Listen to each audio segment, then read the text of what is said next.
Welcome to रासायनिक पाठशाला। आज हम लोग कंटिन्यू करते हैं पी ब्लॉक का सेशन। हम लोग पी बाई क्यू कर रहे थे, मोल कॉन्सेप्ट का जो हो चुका है। और एक अगला चैप्टर आएगा इनऑर्गेनिक का पीटीओ पीरियड टेबल या फिजिकल का ही एटॉमिक स्ट्रक्चर हो, दोनों में से कोई होगा। अभी पी ब्लॉक में हम लोग पढ़ लिए थे, फॉस्फोरस हाइलाइट के बारे में पढ़ रहे थे, जिसमें फॉस्फोरस ट्राइक्लोराइड के बारे में पढ़ लिए थे। अब पढ़ेंगे फॉस्फोरस पेंटाहेलाइड। क्या पढ़ेंगे? Phosphorus pentahalide. क्या पढ़ेंगे? Phosphorus pentahalide. फिर फॉस्फोरस पेंटाहेलाइड मतलब PCl5 एक एग्जांपल हुआ। PCl5 एक एग्जांपल हुआ। तो सबसे पहले कोई भी कंपाउंड के बारे में पढ़ते हैं तो उसका सबसे पहले क्या आता है? फॉर्मेशन आता है, प्रिपरेशन आता है, सबसे पहले बनता कैसे है, उसके बाद उसका रिएक्शन पढ़ेंगे। तो चलिए सबसे पहले स्टार्ट करते हैं PCl5 के फॉर्मेशन के बारे में। किसके बारे में? फॉर्मेशन के बारे में। ये हो गया अपना प्रिपरेशन।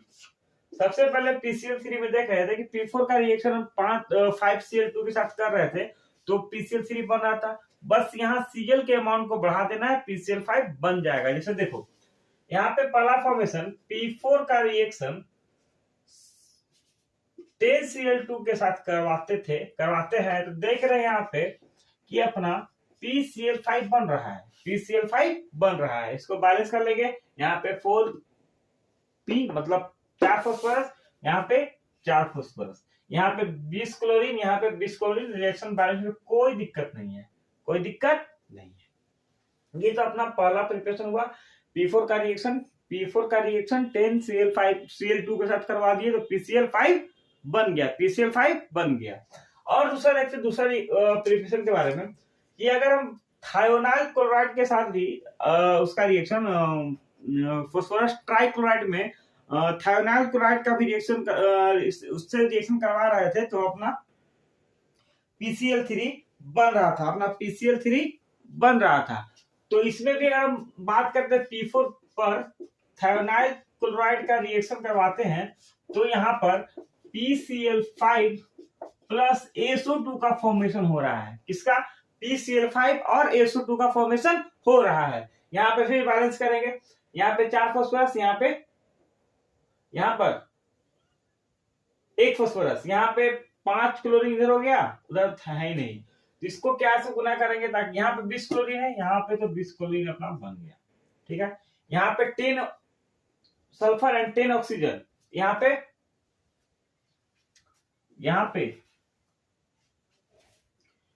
10 सल्फर है, यहाँ पे 10 सल्फर कर दो,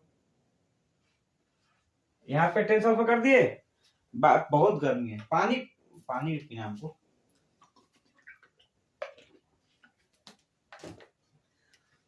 सॉरी थायोनाइल क्लोराइड में थोड़ा सा दिक्कत हो गया। SO2Cl2 होता है, SO2Cl2 हो गया। अब यहाँ पे 20 ऑक्सीजन, यहाँ पे 20 ऑक्सीजन, यहाँ पे 10 सल्फर, यहाँ पे 10 सल्फर, कोई दिक्कत नहीं है। ठीक है। तो यहाँ पे देखने के 2 स्टेप मिला। 2 स्टेप ये क्या है? फॉर्मेशन का, प्रिपरेशन का है कि P4 का रिएक्शन सेम हो रहा है, सॉरी PCl5 का रिएक्शन फॉर्मेशन सेम मेथड से हो रहा है जैसे PCl3 का हो रहा था। ठीक है। इसमें अमाउंट ऑफ क्लोरीन बढ़ा देंगे तो PCl5 का फॉर्मेशन हो जाएगा। क्या हो जाएगा? हो जाएगा। अब यहाँ पे देखते हैं केमिकल रिएक्शन या प्रॉपर्टीज। रिएक्शन देखते हैं। Reactions of PCl5। सबसे पहले क्या होगा कि अगर PCl5 को हिट करेंगे, PCl5 produces PCl3 and Cl2 on decomposition.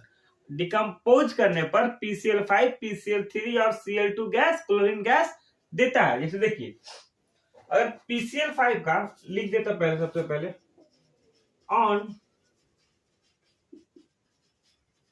On decomposition PaCl5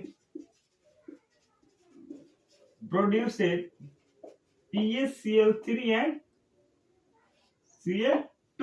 जैसे कि PCl5 को हिट किए, डिकम्पोज किए तो टूटा PCl3 प्लस Cl2 में। ठीक है। बैलेंस करने की जरूरत है? मेरे हिसाब से तो नहीं है, बाकी अपना देख लीजिएगा। ठीक है। ये अपना हुआ PCl5 का को डिकम्पोज किए तो ये बना, और प्रिपरेशन तो अपना चल ही रहा था, प्रिपरेशन तो अपना चल ही रहा था। ये दो प्रिपरेशन है PCl5 का।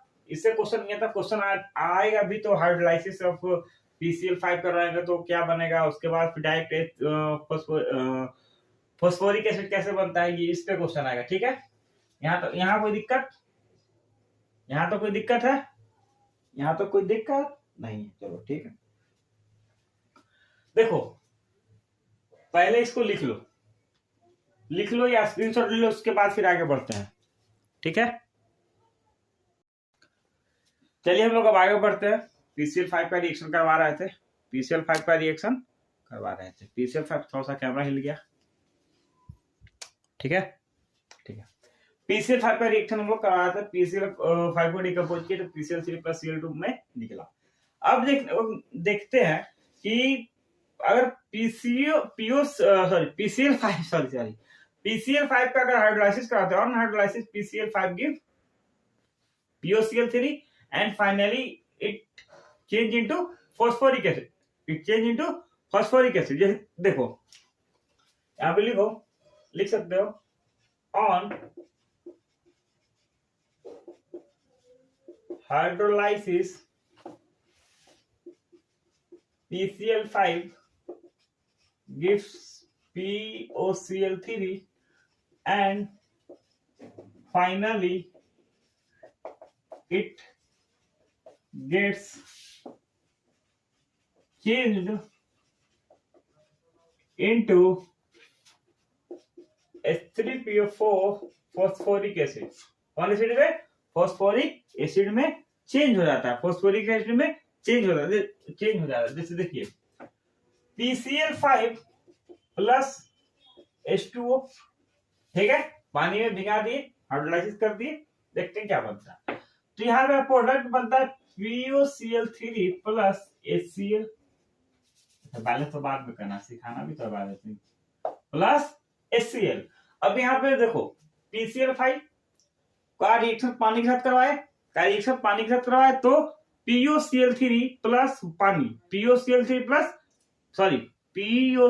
प्लस हाइड्रोक्लोरिक एसिड, ठीक है।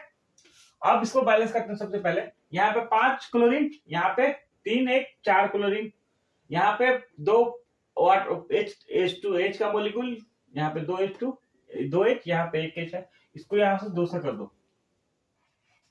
यहाँ पे 1 ऑक्सीजन, यहाँ पे 1 ऑक्सीजन, यहाँ पे 5 क्लोरीन, यहाँ पे 5 क्लोरीन, सब बैलेंस है, ठीक है। अब फाइनली देखते हैं सेकेंड स्टेप में कि POCl3 का रिएक्शन अगर पानी के मॉलिक्यूल को बढ़ा दिया जाए, यहाँ पे 2H2O कर दे, पानी बढ़ गया, पानी बढ़ा कि नहीं बढ़ा, पानी बढ़ गया। अब यहाँ पे देखने को मिला है कि पानी को बढ़ा दो, बहुत ज्यादा बढ़ा दो, यहाँ पे देखने को मिला कि H3PO4 मतलब कि फॉस्फोरिक एसिड का फॉर्मेशन, H3PO4 मतलब फॉस्फोरिक एसिड का फॉर्मेशन हो रहा है। किसका हो रहा है? फॉस्फोरिक एसिड का फॉर्मेशन हो रहा है। अब फॉस्फोरिक एसिड एक बन गया, फॉस्फोरिक एसिड तो बन गया, तो सर क्लोरीन कहाँ जाएगा? यहाँ पे क्लोरीन भी तो है, तो क्लोरीन किसी ना किसी फॉर्म में निकलेगा। किस फॉर्म में निकलेगा? HCl के फॉर्म में निकला। किस फॉर्म में? HCl के फॉर्म में, हाइड्रोजन क्लोराइड के फॉर्म में निकलेगा। तो PCl5 का रिएक्शन हाइड्रोलाइसिस करा, पार्शियल हुआ, कम अमाउंट ऑफ वाटर का पार्शियल हुआ। जब पार्शियल हो तो POCl3 प्रोडक्ट बना और हाइड्रोजन क्लोराइड बना। सेकेंड स्टेप में देखने को मिला जब POCl3 का रिएक्शन जब ज्यादा अमाउंट ऑफ वाटर के साथ किया गया तब फॉस्फोरिक एसिड बना, और हाइड्रोजन क्लोराइड भी बना। लेकिन ये तो पार्शियल हाइड्रोलाइसिस किया गया क्योंकि पानी का मात्रा कम है इसमें। अगर एक्सेस अमाउंट ऑफ पानी दे दिया जाए, excess amount of water use किया जाए, तो प्रोडक्ट का ये जो सेकेंड स्टेप है ये नहीं बनकर डायरेक्ट फाइनल स्टेप में बनेगा। देखते हैं कैसे। मान लो यहाँ पे PCl5, ये दोनों रिएक्शन एक है, PCl5 का रिएक्शन अगर 4 मॉलिक्यूल ऑफ वाटर 4 का रिएक्शन किया जाए PCl5 का, तो ये देखने को मिला कि यहाँ H3PO4 plus 5HCl plus 5HCl। देखो तो यहाँ पे अगर ये दोनों रिएक्शन को ऐड करो, ये दोनों रिएक्शन को ऐड करो तो ये बन रहा है, इसका तो हटा दो। 3 मॉलिक्यूल इसमें लिया सेकंड स्टेप में, first 1 molecule first step, 4 molecule first ले लिए। यहाँ पे 5HCl, 2 फर्स्ट स्टेप निकल रहा है, 3 सेकंड स्टेप में। यहाँ फाइनल में क्या निकल रहा है, 5। तो मतलब अगर वाटर के अमाउंट को स्टार्टिंग में बढ़ा देते, अगर पार्शियल उसको हाइड्रोलाइज करेंगे तो क्या बनेगा, POCl3 बनेगा।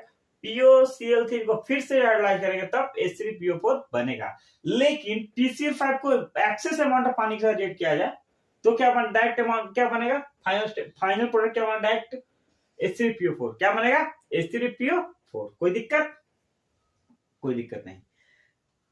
देखो जब PCl3 में पढ़ रहे थे तो उसमें compound PCl3 react with compound containing OH group, OH group के साथ PCl3 रिएक्ट कर रहा था, चाहे अल्कोहल का ग्रुप हो चाहे एसिड का ग्रुप हो। सेम है PCl5 भी एसिड के साथ, मतलब OH ग्रुप कंटेनिंग एसिड के साथ, और OH ग्रुप मतलब अल्कोहल के साथ भी रिएक्ट करेगा। वहां भी कर रहा था और यहां भी करेगा। जैसे देखो यहाँ पे लिख सकते हो, ये दोनों एक स्टेप में, ये सिंगल स्टेप है। फाइनल मतलब मॉलिक्यूल को, वाटर का मॉलिक्यूल बढ़ा दिए सिंगल स्टेप में, ठीक है। PCl5 reacts with compound containing OH group. Sir OH group होता क्या भैया, OH ग्रुप होता क्या है, जिसमें लास्ट में OH रहे, जिसमें लास्ट में OH रहे। जैसे देखो C2H5OH plus PCl5 plus PCl5, यहाँ पे OH ग्रुप है, यहाँ पे क्या बनेगा C2H5Cl। याद करो कि PCl3 में भी पढ़ा रहे थे, PCl3 भी OH compound containing OH group के साथ ये करता है या नहीं करता, करता है या नहीं करता, करता है या नहीं करता, करता है। उसमें भी PCl3 भी रिएक्ट कर रहा था तो ये भी रिएक्ट करेगा। बनाना ना C2H5Cl, OH को हटा दिया, OH को हटा दिया कि नहीं हटाया, हटा दिया।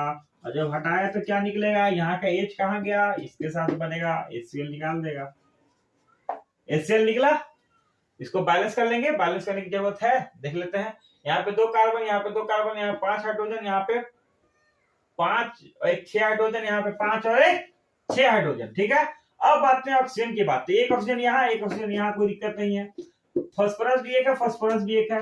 क्लोरीन 5 है अपना, क्लोरीन यहाँ 5 है। यहाँ पे देखो तो 1 क्लोरीन है, यहाँ पे 3 क्लोरीन है, यहाँ भी 1 क्लोरीन है, तो कोई दिक्कत नहीं, कोई दिक्कत नहीं है। अब आते हैं, एक तो ये OH ग्रुप का ले लिए, मतलब अल्कोहल ग्रुप का, एक एसिड का लेते हैं C2H5, ये क्या होने C2H5 फिर से मुझे ले रहा है, सॉरी अल्कोहल ले रहा है।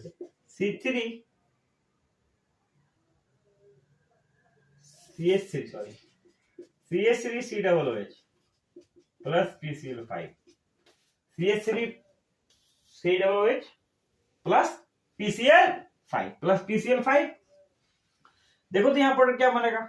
अब यहाँ पे देखने को क्या मिला था कि यहाँ पे तो OH एक यहाँ पे कर दिया, एक तो लगा हुआ था, यहाँ पे OH करके निकाल दिया। यहाँ पे हो सकता है कुछ, यहाँ पर भी वही करेगा, बस ये OH को खत्म करेगा, ये O रहेगा PCl5 में, सॉरी PCl3 में हम लोग ने देखा था। ये प्रोडक्ट क्या बनेगा, CH3COCl plus POCl3 plus HCl। Product same जो अपना है, मतलब क्या बोलते हैं साथ में बनता है प्रोडक्ट, बोल रहा है। इसमें कोई चेंजिंग हो रहा है, इसमें कोई चेंजिंग हो रहा है, नहीं हो रहा है। बस यहाँ OH हट रहा था, यहाँ CL जुड़ रहा, कहीं पे कोई दिक्कत नहीं, कोई इतना मतलब हार्ड रिएक्शन नहीं है कि याद करने में प्रॉब्लम होगा। ये रिएक्शन आते हैं इनऑर्गेनिक से, सबसे ज्यादा रिएक्शन आ सकते हैं। इनऑर्गेनिक से रिएक्शन आते हैं एग्जाम में। देखो तो कुछ कितना बड़ा रिएक्शन है, बाहुबली टाइप है, कुछ नहीं, एक लाइन का रिएक्शन है, याद हो जाएगा बस। वहां से OH हटा देना, Cl जोड़ना, बाकी सब कहानी वही है। कोई दिक्कत, कोई दिक्कत है नहीं। इसको लिखिए, एक अब कोई रिएक्शन बचा नहीं, बस इसका फॉर्मेशन मतलब किस किस स्टेट में फॉर्म एग्जिस्ट करता है ये बताना है। इसको लिखिए और यह स्क्रीनशॉट दीजिए जल्दी। 1 मिनट रुक जाओ। तो देखने को ये मिला, मतलब कुछ हम भूल रहे थे। ये रिएक्शन हो गया, रिएक्शन खत्म कर लेते हैं अपन, ठीक है। ऊपर में लिख लियो हो तो ऊपर में मिटा दे, या इसको लिख लियो, इसको मिटा दे। देखो यहाँ पे अगर PCl5 का रिएक्शन, PCl5 का रिएक्शन किसी मेटल के साथ करवाते, किसी मेटल के साथ करवाते हैं, तो यहाँ पे मेटल क्लोराइड मिलता है। मतलब जिस मेटल का रिएक्शन उसके साथ करवा रहे हैं उसका क्लोराइड मिलेगा, उसका क्लोराइड मिलेगा, ठीक है। देखो अगर यहाँ पे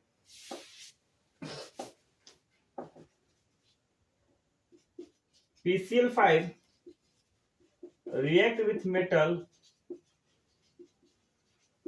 to form with some metal, sorry सब लिखना जरूरी है, with some metal to form metal chloride. मान लो यहाँ पे हम Ag लिए, Ag मतलब PCl5, तो बनाता है अपना क्या बनाएगा। अच्छा बताओ यहाँ से क्या बनाएगा प्रोडक्ट, खुद बताओ। प्रोडक्ट तो हम बता ही देंगे, हम तो बता ही देंगे, लेकिन खुद से बनाओ क्या बनेगा, क्या बनेगा, क्या बनेगा।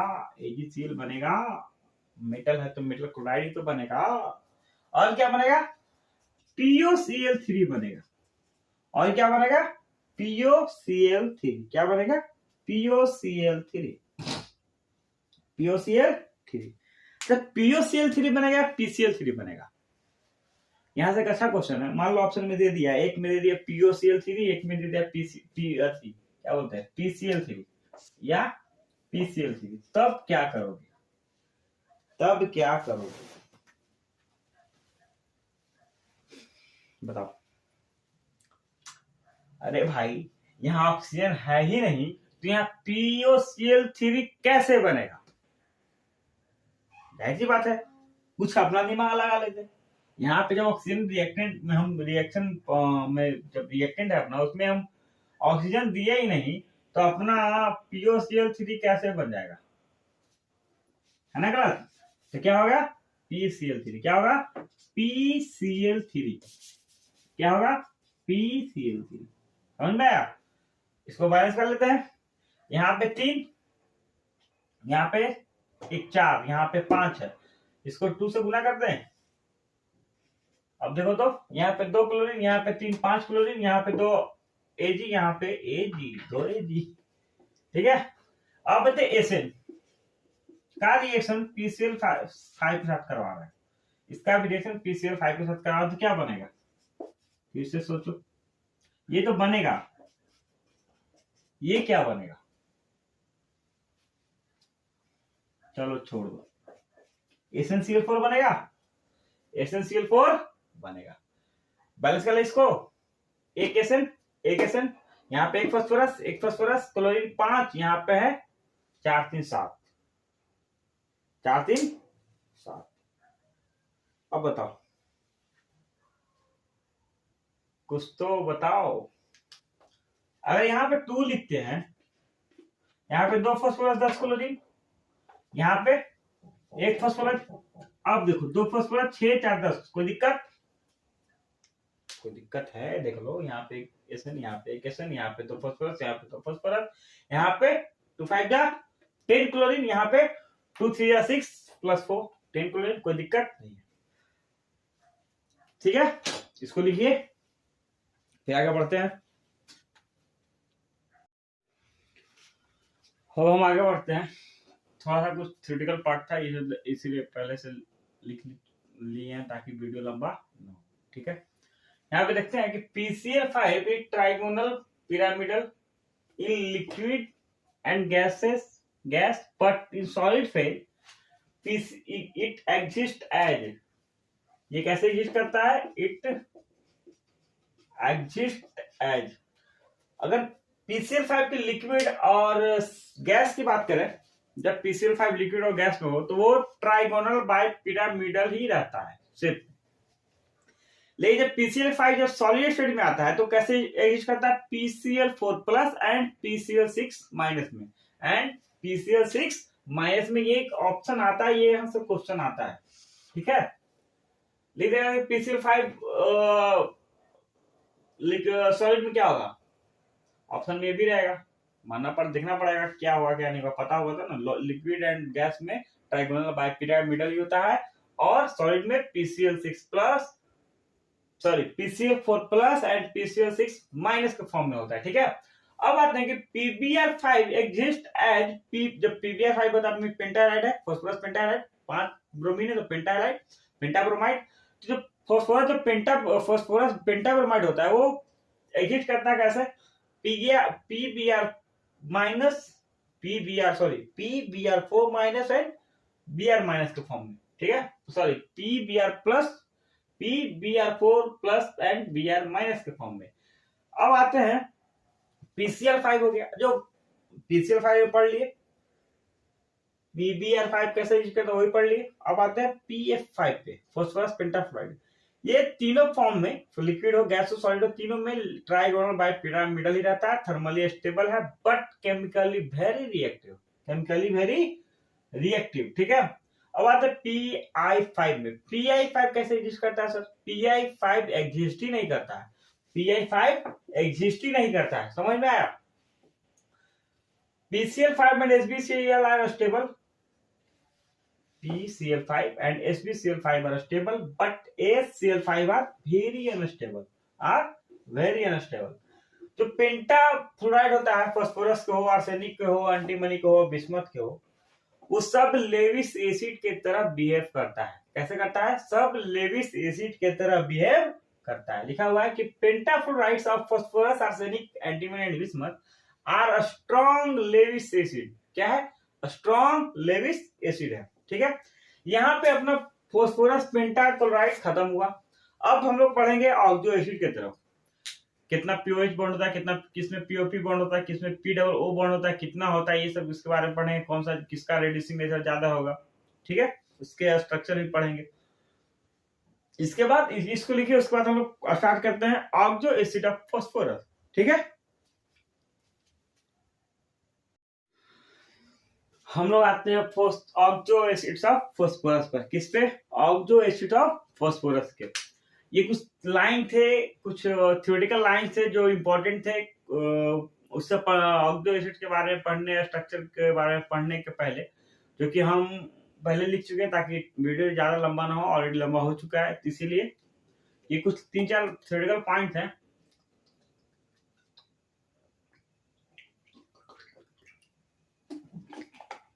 ठीक है, तो उसको हम देखते हैं। Oxo acid of phosphorus. ठीक है, ऑक्सो एसिड ऑफ फास्फोरस में, oxo acid of phosphorus contain at least one PO unit. एक पीओ यूनिट होना जरूरी है। क्या होना जरूरी है, एक पीओ होना जरूरी है।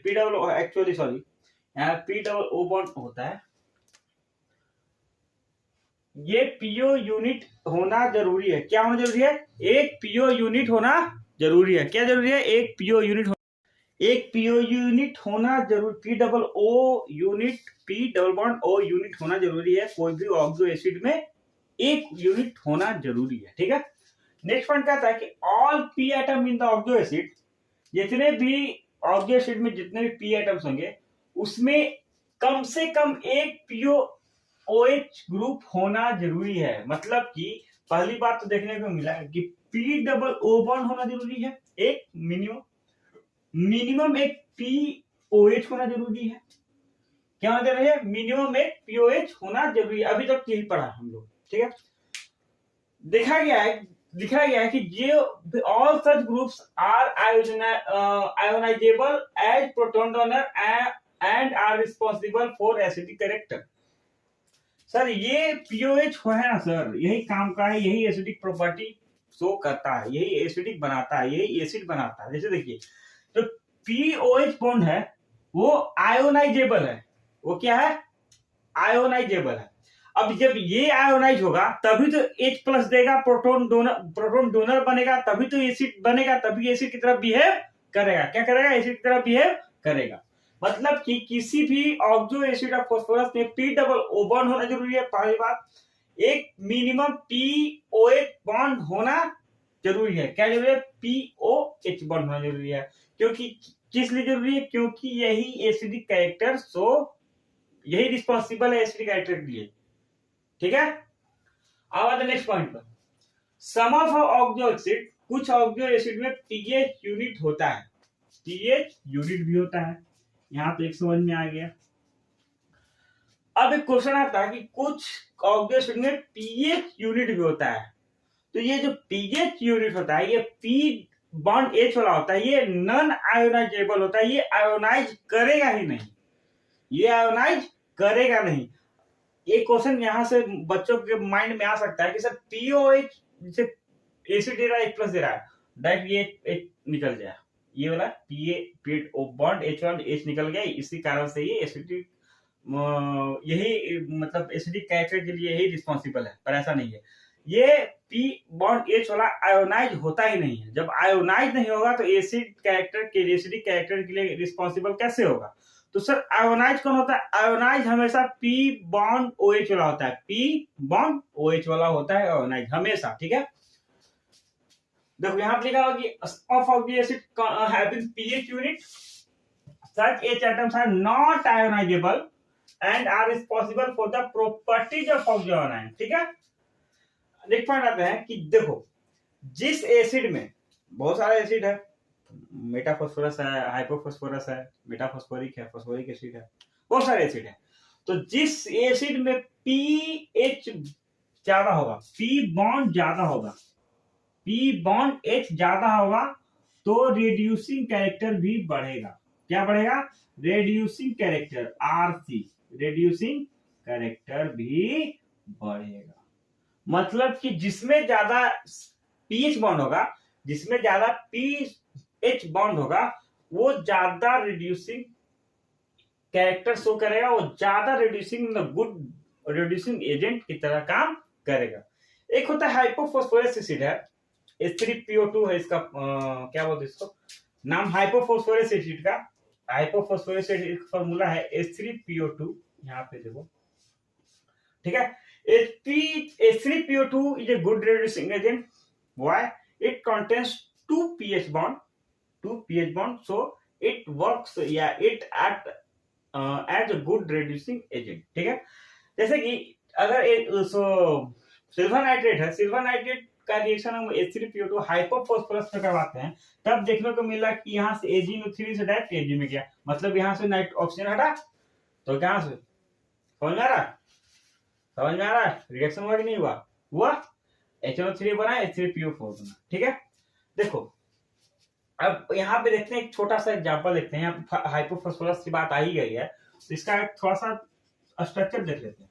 H3PO2, ये क्या है, हाइपोफॉस्फोरस, क्या है, हाइपोफॉस्फोरस,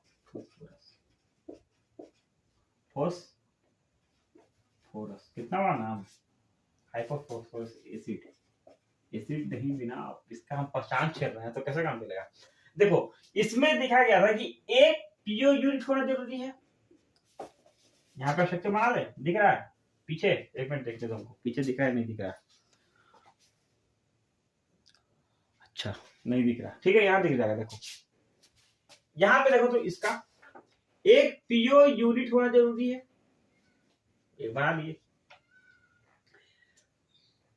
एटलीस्ट वन पीओएच होना जरूरी है, बना लिए, ठीक है। यहां पे कुछ ऐसा स्ट्रक्चर होगा, हाइपोफॉस्फोरस का H3 है, तो PHHH, तीन H अपना यूज हो गया, हाइड्रोजन, दो ऑक्सीजन है, दो ऑक्सीजन, एक P डबल O बॉन्ड हो एंड POH बॉन्ड। ये अपना हाइपोफॉस्फोरस का फॉर्मूला हुआ, हाइपोफॉस्फोरस का स्ट्रक्चर हुआ। अब यहां से बात करेंगे कि सर इसका बेसिसिटी कितना है, इसका बेसिसिटी कितना, बेसिसिटी मतलब जितना number of H+ they, remove करे। तो इसमें देखो तो ये वाला हाइड्रोजन रिमूव होगा, ये वाला हाइड्रोजन रिमूव होगा, नहीं होगा, ये वाला होगा, नहीं होगा, क्योंकि P बॉन्ड H वाला कभी भी आयोनाइज नहीं करेगा। कौन वाला करेगा, हमेशा POH वाला करेगा, क्या कि POH आयोनाइजेबल होता है। तो यहाँ पे कितना POH है, एक ही तो बना रहा है, तो बेसिसिटी कितना होगा, बेसिसिटी भी 1 होगा, क्योंकि ionisable H hydrogen OH bond एक है, आयोनाइजेबल OH POH बॉन्ड करता है, आयोनाइज कर दिया, एक ही है तो एक ही करेगा। और PH बॉन्ड कभी आयोनाइज करता ही नहीं है, तो करेगा नहीं, तो बेसिसिटी में रोल कैसा उसका, समझ में आया, समझ में आया। यहां से एक पॉइंट और है कि यहाँ पे फास्फोरस पे +1 चार्ज होता है, फास्फोरस पे +1 चार्ज होता है, ये फिर आगे पढ़ेंगे हम लोग कैसे होता है क्या होता है। पहले इसको इतना लिखिए, समझ में आ गया तो ठीक, कोई डाउट है तो फिर पूछिए। चलिए इसको लिखिए अभी,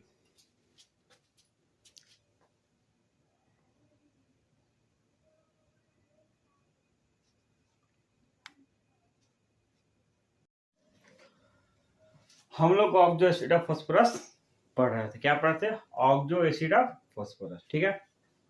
हम लोगों ने पढ़ लिया कि एक ऑक्सो फास्फोरिक एसिड में एक P डबल O बॉन्ड होना जरूरी है, एक PH होना जरूरी है और एक POH होना जरूरी है, ठीक है। वहां पे PH था नॉन आयोनाइजेबल था, क्या था, non ionisable, but POH bond is ionisable, ठीक है। जो एसिडिक प्रॉपर्टी आ रहा था हाइपोफॉस्फोरिक एसिड में, जो एसिडिक प्रॉपर्टी आ रहा था हाइपोफॉस्फोरिक एसिड में, वो किससे आ रहा था, POH बॉन्ड से आ रहा था, किससे आ रहा था, POH बॉन्ड से आ रहा था, न कि PH बॉन्ड से, समझ में आ रहा है। उसमें देखेंगे एक टेबल बनाते हैं, उसमें देखेंगे हम लोग कि फास्फोरिक एसिड का स्ट्रक्चर देखेंगे वहां पे, और कितना पीओपी बॉन्ड किसमें बन रहा है, पीपी बॉन्ड किसमें बन रहा है, बेसिसिटी क्या होता है, and oxidation step of phosphorus सबसे मेन चीज। यहाँ से क्वेश्चन आता है कि ऑक्सीडेशन स्टेट, मान लो हाइपोफॉस्फोरस एसिड है H3PO2, उसमें उसका बेसिसिटी कितना होगा, उसका ऑक्सीडेशन स्टेट उसमें फास्फोरस का कितना होगा, ये सब पूछता है, ठीक है, ये सब पूछता है।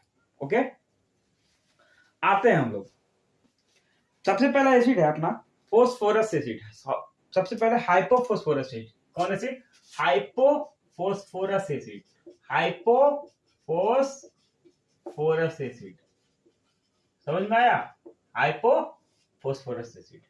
इसका फॉर्मूला होता है H3PO2, क्या होता है, H3PO2।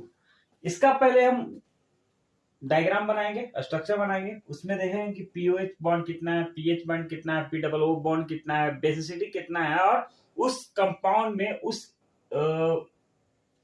में फास्फोरस पर कितना फास्फोरस का कितना ऑक्सीडेशन स्टेट है, कितना ऑक्सीडेशन स्टेट है। देखिए पहली बात तो H3PO2 है, वहां पे एक क्वेश्चन था, वहां पे एक मतलब क्या बोलते उसको, ट्रिक था कि P डबल O बॉन्ड होना जरूरी है, एक PH बॉन्ड होना जरूरी है, और एक POH बॉन्ड होना जरूरी है, ये जरूरी है, ठीक है। कोई भी एसिड बना रहा हूं, ऑक्सो एसिड ऑफ फास्फोरस बना रहा हूं, तो इसमें ये तीनों जरूरी है, ठीक है।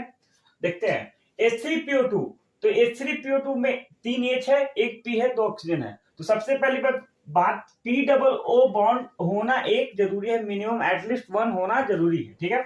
सबसे पहले P डबल O बॉन्ड बना देंगे, यहाँ पे सबको बनाना है, तो इधर देखते हैं, एक P डबल O बॉन्ड बना देंगे, ठीक है। एक PH बॉन्ड होना जरूरी है, एक PH बॉन्ड बना दिए, एक OH होना जरूरी है, एक OH होना जरूरी है। अब देखते हैं यहाँ पे एक PO, एक फास्फोरस था, यहाँ पे एक फास्फोरस है, यहाँ पे 2 ऑक्सीजन, तो एक ऑक्सीजन तो P डबल बॉन्ड O के साथ है और एक OH के साथ है, 2 ऑक्सीजन आपका कंज्यूम हो गया, 2 ऑक्सीजन यूज हो गया। अब कितना हाइड्रोजन बचा, अब हाइड्रोजन एक बचा, तो यहाँ पे कितना, एक और PH बना दे, इस साइड एक पीएच जोड़ दो, यहाँ पे एक पीएच जुट गया। यहाँ पे जब पीएच जुटा, यहाँ पे देख सकते हैं कि यहाँ पे समरी लिख सकते हैं कि पी डबल बॉन्ड भाई हाइपोफॉस्फोरस एसिड में पी डबल बॉन्ड के वो मतलब कितना, एक पी सिंगल बॉन्ड एच कितना, एक और एक दो, कितना, एक और एक दो। पीओएच बॉन्ड कितना, एक ही तो पीओएच बॉन्ड है अपने पास, कितना है, एक ही तो पीओएच बॉन्ड है, तो कितना है, एक। समझ में आ गया। अब बात करते हैं ऑक्सीडेशन ऑफ फास्फोरस की।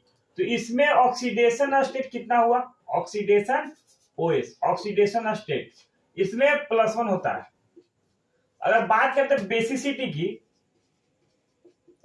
आई थिंक बेसिसिटी आपको पता होगा, तो बेसिसिटी मतलब जितना H+ देगा, तो जितना H+ रिप्लेस करेगा, कहां से रिप्लेस करेगा, H+ कहां से रिप्लेस करेगा, इससे H+ रिप्लेस होगा या OH से, OH वाला रिप्लेस होगा, कौन वाला होगा, OH वाला होगा। तो यहाँ पे POH बॉन्ड कितना है, एक है, तो बेसिसिटी भी कितना होगा, एक होगा। कोई दिक्कत, यहाँ पे जब डिस्प्लेस कौन होता है, POH बॉन्ड होता है, H+ वहां से रिलीज होता है, तो वहां कितना H+ है, मतलब OH वाला कितना है, एक ही है, तो कितना बेसिसिटी होगा, कितना बेसिसिटी होगा, 1 होगा, होगा, बिल्कुल होगा। अब देखते हैं यहाँ पे एक ऑक्सीजन और बढ़ा लेते हैं, सॉरी हिल गया,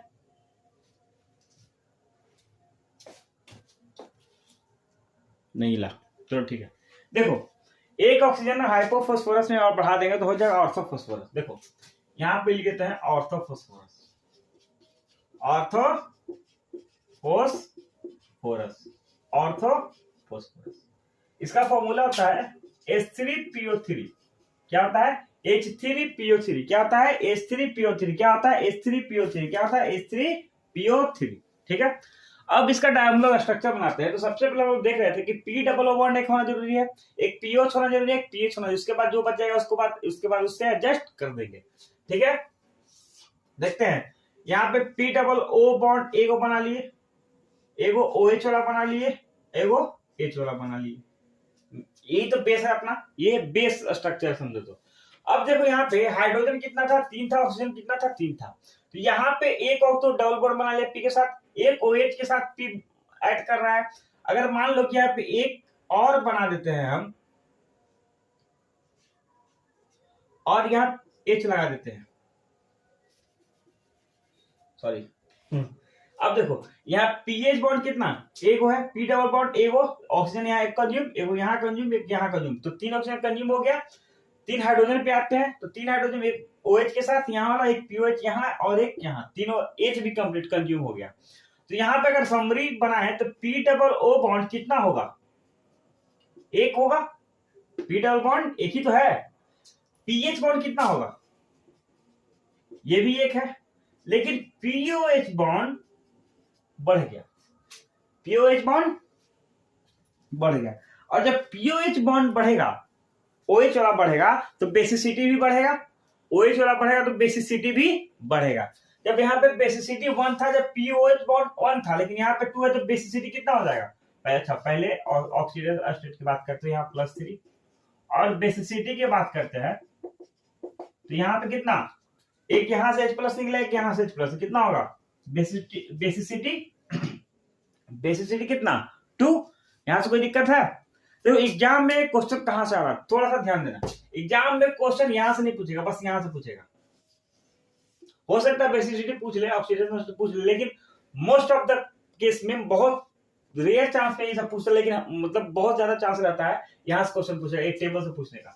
ये टेबल बहुत इंपॉर्टेंट है कि H3PO2 है हाइपोफॉस्फोरस, उसमें पी डबल बॉन्ड कितना होगा, POH बॉन्ड कितना होगा, पीएच बॉन्ड कितना होगा, ऑर्थोफॉस्फोरस है, H3PO3 है, तो उसमें POH बॉन्ड कितना होगा, पीएच बॉन्ड कितना होगा, PO डबल बॉन्ड O कितना होगा।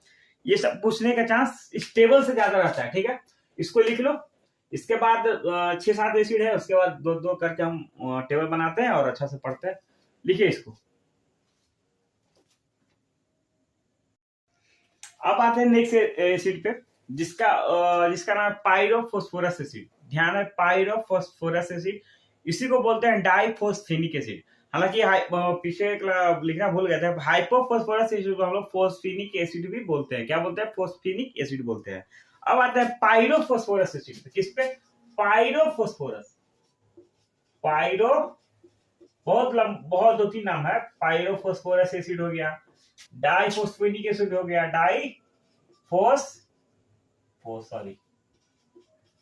डाइफॉस्फेनिक एसिड, नहीं तो फिर एक और नाम इसका डाइफॉस्फोरस एसिड। लेकिन इतना लिखो, क्या मतलब उतना लिखने से कोई फायदा नहीं है।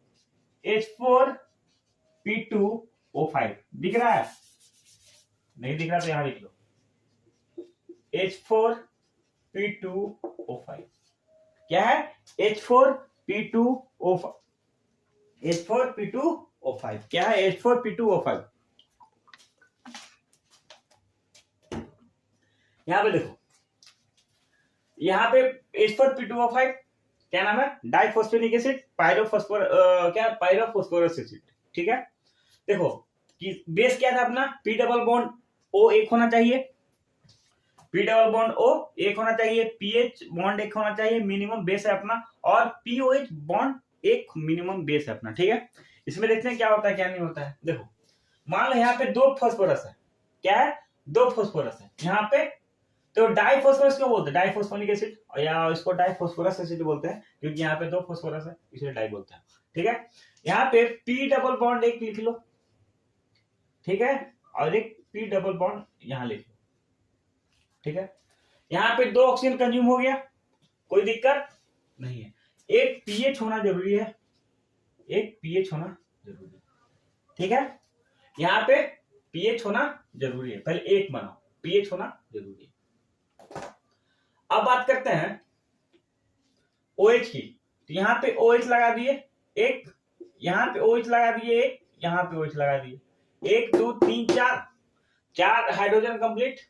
Oxygen 1 2 3 4 5 oxygen complete. देखो अच्छा से देख के बताओ,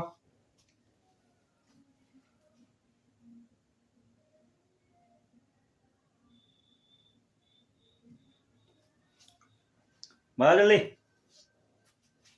देखो यहां पे एक पीएच बना दो, एक पीएच इसके साथ, एक हाइड्रोजन, दो हाइड्रोजन, तीन हाइड्रोजन, चार हाइड्रोजन, कोई दिक्कत नहीं है। ऑक्सीजन 1 2 3 4। तो सर एक ऑक्सीजन कहां गया? वो ब्रिज बनाएगा। क्या बनाएगा? ब्रिज बनाएगा।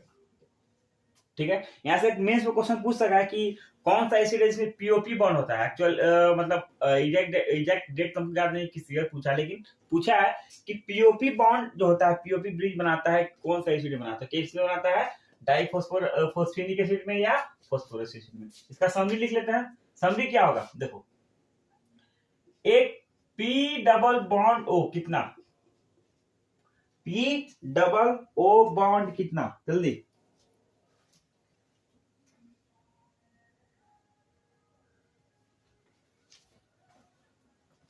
दो।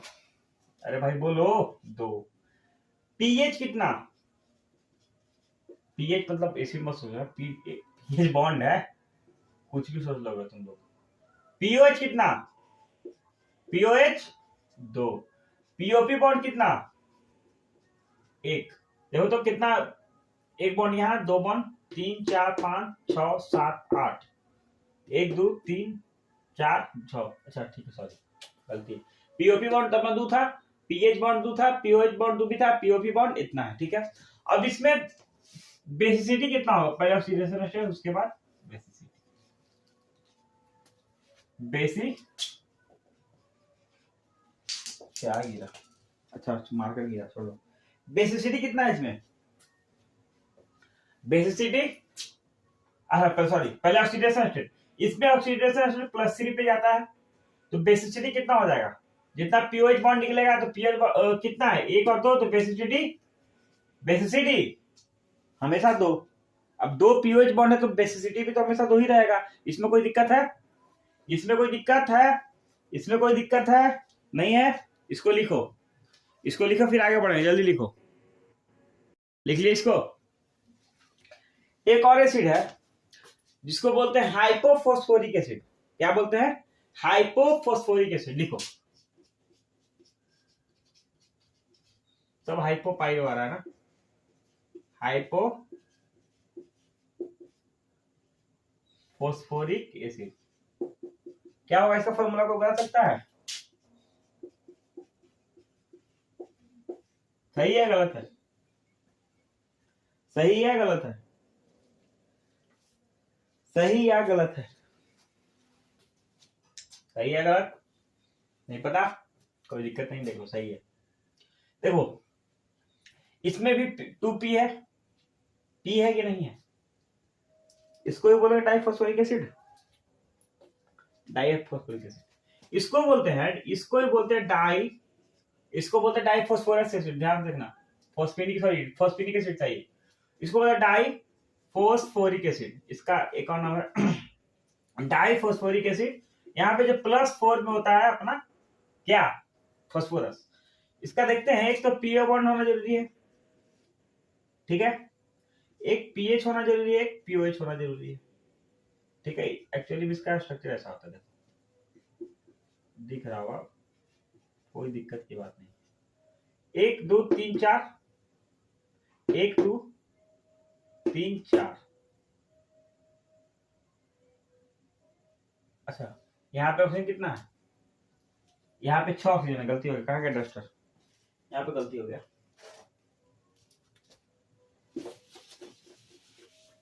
देखो पूरा मिटता भी नहीं है। देखो एक पीओ बॉन्ड हो जाएगा, एक इसके साथ OH OH, ठीक है, OH OH pH, 1 2 3 4 5, H4P2O6, H4P2O6 यही फॉर्मूला होता है ना? अच्छा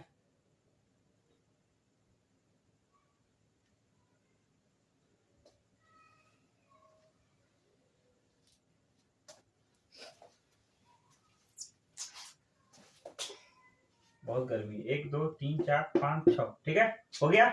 अब देखते हैं कि ऑक्सीडेशन स्टेट +4, बेसिसिटी कितना होगा? 1 2 3 4 में पीएच बॉन्ड है नहीं है, इसे पीएच बॉन्ड नहीं है, इसे पीएच बॉन्ड है या नहीं है? नहीं। समरी बनाना भूल गए, समरी बनाते इधर। एक पीपी बॉन्ड एक था, पीपी बॉन्ड एक था, पी डबल बॉन्ड 2 था, पीओएच बॉन्ड 4, 1 2 3 4, पीएच बॉन्ड नहीं है। यहां से क्वेश्चन आता है कि पीएच बॉन्ड किस में नहीं होता, होता है हाइपोफॉस्फोरिक एसिड मतलब डाइफॉस्फोरिक एसिड +4 में। समझ में आया? इसको लिखो जल्दी।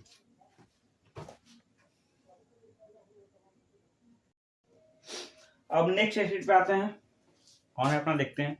एक अपना एसिड ऑर्थोफॉस्फोरिक एसिड, क्या है?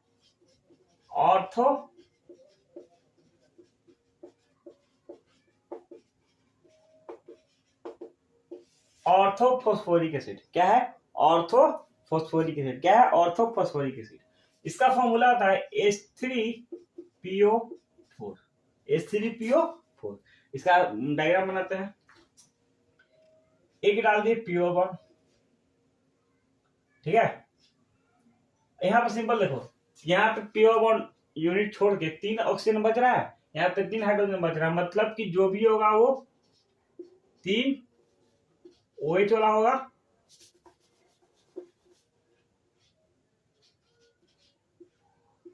यही होगा। हो गया कंज्यूम, 3 हाइड्रोजन 4 ऑक्सीजन, 1 फॉस्फोरस अपना है, ठीक है। इस पे अब देखते हैं, पहले क्या चार्ट बना देते हैं, समरी बनाते हैं।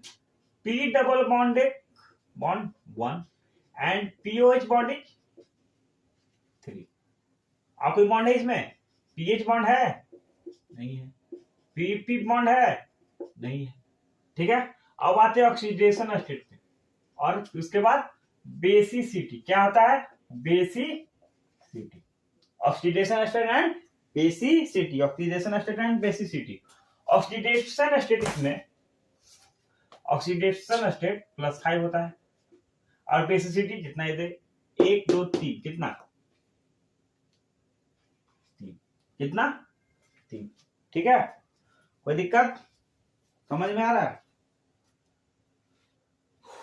कोई दिक्कत है इसमें?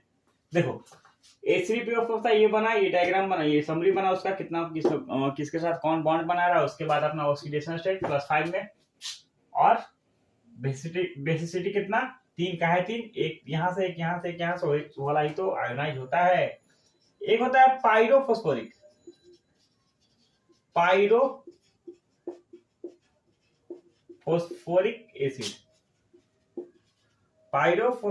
एसिड, इसका फॉर्मूला है H4P2O7।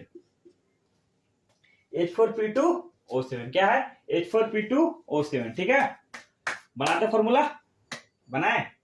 देखो यहां पे देखो, एक ऑक्सीजन तो यहां लगा देंगे हम, ठीक है, 4 हाइड्रोजन है और 6 ऑक्सीजन बचा हुआ है। 4 हाइड्रोजन और 6 ऑक्सीजन बचा हुआ है कि नहीं बचा हुआ है? बचा हुआ है। ठीक है, यहाँ पे सोचो, थोड़ा सा दिमाग लगे, यहाँ पे पीओपी बॉन्ड बन सकता है नहीं बन सकता है? बना के देखते हैं। अब देखो 1 2 3 1 2 3 1 2 3 1 2 3, यहाँ पे 3 ऑक्सीजन यूज हो गया, बचा कितना? 4 हाइड्रोजन और 4 ऑक्सीजन। यहाँ पे OH बॉन्ड लगा देते हैं, यहाँ पे OH बॉन्ड लगा देते हैं, यहाँ पे OH बॉन्ड लगा देते हैं, और यहाँ पे भी OH बॉन्ड लगा देते हैं। हो गया, H4P2O7 का डायग्राम बन गया। अब समरी पे आते हैं, तो समरी पे देखो भाई, P-O बॉन्ड कितना है? एक यहां वाला है और एक यहां वाला, कितना? 2। ठीक है, अब आते हैं पीएच बॉन्ड। तो पीएच बॉन्ड अपन लोग के पास तो है ही नहीं। पीओएच बॉन्ड हाँ है, कितना है वो तो गिनना पड़ेगा। एक यहाँ, 2 यहाँ, 3 यहाँ, 4, मतलब कितना? 4। तो इसका जब पीओएच बॉन्ड 4 है तो बेसिसिटी कितना होगा, कोई बता सकता है? बेसिसिटी भी 4 ही होगा। बेसिसिटी भी, अच्छा वो तो आगे की बात है, लेकिन बेसिसिटी भी 4 ही होगा क्योंकि पीओएच बॉन्ड 4। यहाँ पे पीपी बॉन्ड है नहीं, पीओपी बॉन्ड है, कितना? एक भी बना रहा है। अब आते हैं ऑक्सीडेशन स्टेट पे, इसका भी +5, बेसिसिटी भी पता ही होगा 4 कैसे? क्योंकि यहाँ 4 OH है, जो कि OH ही हमेशा एक तो देता, वही आयोनाइज करता, तो यहाँ पे 4 OH है, यहाँ पे 4 OH रहेगा, तो यहाँ पे बेसिसिटी भी 4 ही रहेगा। ये कुछ एसिड थे, इंपॉर्टेंट एसिड थे, इसको लिखिए। उसके बाद हम लोग फिर आगे बढ़ेंगे, ऑक्सीजन के ग्रुप के बारे में पढ़ेंगे, जो ऑक्सीजन ग्रुप कंपाउंड जितने बनाते हैं उसके बारे में पढ़ेंगे। ये अपने नाइट्रोजन फैमिली के जितने भी थे एनसीईआरटी में जितने कवर किए हैं, उससे ज्यादा कवर यहाँ पे पढ़ाया हुआ है, कोई दिक्कत वाली बात है नहीं। इसको लिखिए और आगे इसको रिवाइज करते रहिए, रिवाइज बहुत जरूरी है, टाइम टाइम रिवाइज करते रहिए, आपको बहुत इजी होगा और लास्ट फाइनल एग्जाम में पढ़ने में। इसको लिखिए और उसके बाद नेक्स्ट टाइम से, मतलब नेक्स्ट लेक्चर से, सेशन से अपना चलेगा ऑक्सीजन फैमिली के जितने भी कंपाउंड्स हैं उनके फीचर्स के बारे में, जो कि फिजिकल हो केमिकल हो, कोई मतलब नहीं, पढ़ना तो है। इसको लिखो और क्या आगे बढ़ते हैं फिर, इसको लिखो पहले।